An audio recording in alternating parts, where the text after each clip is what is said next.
ভোঁদড়কে সাধারণত আমরা দেখি শান্ত, আদুরে আর খেলাধুলা প্রিয় প্রাণী হিসেবে। ভিডিওতে তারা শাবক জড়িয়ে ভেসে বেড়ায়, যেন নিখাত ভালোবাসার প্রতীক। কিন্তু এই কিউট ছবির আড়ালে লুকিয়ে আছে এমন এক আচরণ যা শুনলে অনেকেই চমকে যাবে। খাবারের জন্য শাবককে আটকে রেখে মুক্তিপণ আদায়ের মতো কৌশল। ক্যালিফোর্নিয়ার উপকূলে দীর্ঘ 7 বছর ধরে ভোঁদড়দের আচরণ পর্যবেক্ষণ করে এমন তথ্য পেয়েছেন মন্টেরি বে অ্যাকোয়ারিয়ামের গবেষকরা। তারা দেখেন কিছু পুরুষ ভোঁদড় মা ভোঁদড়দের শিকার অভিযানের সময় সুযোগ বুঝে শাবকদের আলাদা করে ফেলে।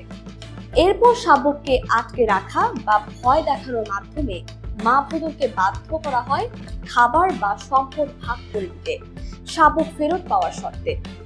গবেষকদের মতে বিষয়টি মানুষের ভাষায় মুক্তিপণ মনে হলেও প্রাণী জগতে এটি আসলে এক ধরনের বেঁচে থাকার কৌশল। খাদ্য সংকট এবং সীমিত এলাকায় তীব্র প্রতিযোগিতায় তাদের এমন আচরণের দিকে ঠেলে দিয়েছে। মজার বিষয় হলো এই আচরণ সব ভোঁদড়দের মধ্যে দেখা যায় না। কিছু নির্দিষ্ট পুরুষ ভোঁদড়ই এটি নিয়মিতভাবে ব্যবহার করে এবং এতে তারা তাদের প্রয়োজনীয় খাবারের বড় একটি অংশ জোগাড় করে ফেলে। গবেষণায় দেখা গেছে এই কৌশল ব্যবহার করে একটি পুরুষ ভোঁদড় তার মোট খাদ্যের প্রায় 1/3 পর্যন্ত খাদ্য সংগ্রহ করতে পারে। তবে এর পেছনের বাস্তবতা আরো কঠিন। সামুদ্রিক ভোঁদড়ের শরীর ছোট হলেও শরীরের তাপমাত্রা ধরে রাখতে তাদের প্রতিদিন প্রচুর খাবার খেতে হয়, অনেক সময় নিজের শরীরের ওজনের 1/4 পর্যন্ত। তাই খাদ্যের প্রতিটি সুযোগ তাদের জন্য গুরুত্বপূর্ণ। আজকের দিনে পরিস্থিতি আরো জটিল।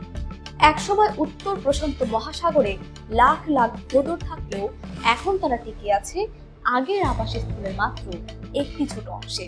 ফলে খাদ্য ও জায়গার জন্য প্রতিযোগিতা বেড়ে গেছে বহুগুণে, যার চাপ সরাসরি তাদের আচরণের প্রতিফলিত হচ্ছে।